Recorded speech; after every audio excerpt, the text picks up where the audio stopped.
உலகின் மிக முக்கிய வணிக மையங்களில் ஒன்றாக துபாய் நகரம் இருக்கிறது. பலரும் இங்கு வேலை செய்வதற்காகவோ தொழில் நடத்துவதற்காகவோ முதலீடு செய்வதற்காகவோ வருவார்கள். ஆனால் அந்த நம்பிக்கையை தவறாக பயன்படுத்தி சில மோசடி நிறுவனங்கள் மக்கள் பணத்தை ஏமாற்றிவிட்டு மாயமாகி விடுகிறார்கள். இது போன்ற சம்பவம் ஒன்று தற்போது துபாயில் நடந்துள்ளது. துபாயின் பிசினஸ் பே என்ற பகுதியில் உள்ள கேபிட்டல் கோல்டன் டவர் கட்டிடத்தில் கல்ஃப் ஃபர்ஸ்ட் கமர்ஷியல் புரோக்கர் என்ற பெயரில் ஒரு நிறுவனம் இயங்கி வந்துள்ளது.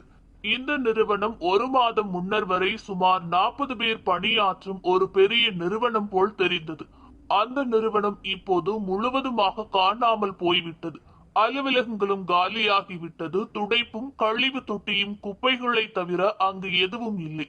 அங்கே பணிபுரிந்தவர்கள் எல்லோரும் காணாமல் போனதாகவும் தொலைபேசி எண்களும் வேலை செய்யவில்லை என்று கூறுகிறார்கள். அந்த கட்டிடத்தின் பாதுகாவலர் இது குறித்து கூறுகையில், அவர்கள் திடீரென்று கிளம்பிவிட்டார்கள், சாவிகளையும் கொடுத்து விட்டார்கள். அவர்கள் சென்ற பிறகு ஒவ்வொரு நாளும் யாராவது அவர்களை பற்றி கேள்விகளை கேட்கிறார்கள்.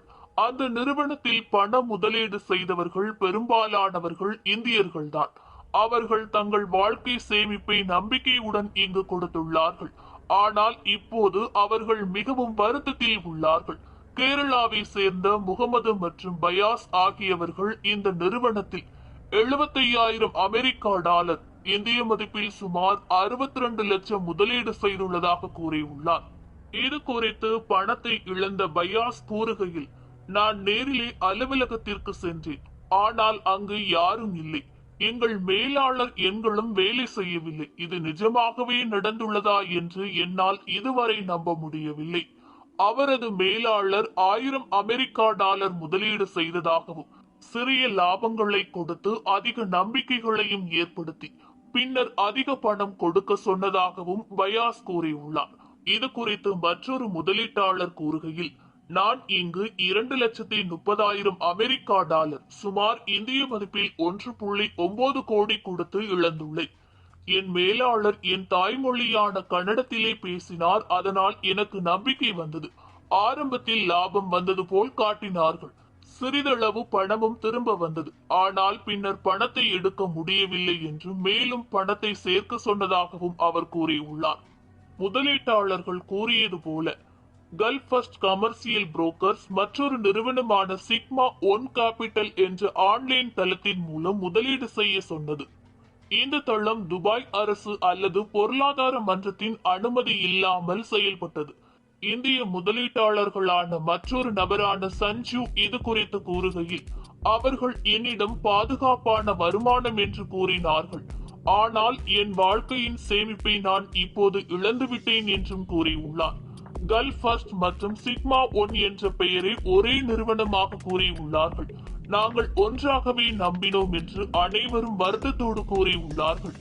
துபாய் போலீசார் தற்போது இந்த 2 நிறுவனங்களுக்கும் எதிராக வழக்கு பதிவு செய்துள்ளார்கள்.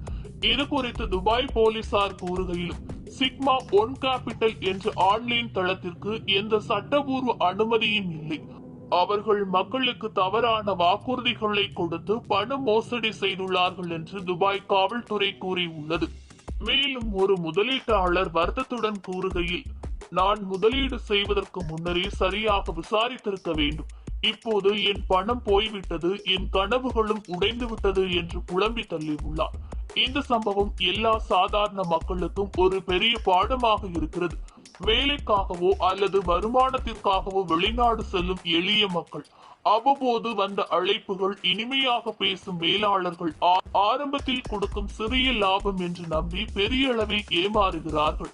துபாயில் நடந்த இந்த சம்பவம் நம்பிக்கையை தவறாக பயன்படுத்தி எளிய மக்களை ஏமாற்றும் மோசடி நிறுவனங்கள் எவ்வளவு ஆபத்தானவை என்பதை நிரூபித்துள்ளது. இந்தியா உள்ளிட்ட பல நாடுகளை சேர்ந்த மக்கள் பாதித்துள்ள இந்த மோசடி நிறுவனத்தில் இன்னும் விசாரணை தற்போது நடைபெற்று வருகிறது. இந்த ஏமாற்றங்கள் மீண்டும் நடைபெறாமல் இருக்க ஒவ்வொருவரும் விழிப்புணர்வுடன் இருக்க வேண்டும் என்றும், நம்முடைய பணம் நம்முடைய பாதுகாப்பிலே இருக்க வேண்டும் என துபாய் காவல்துறை வலியுறுத்தியுள்ளது.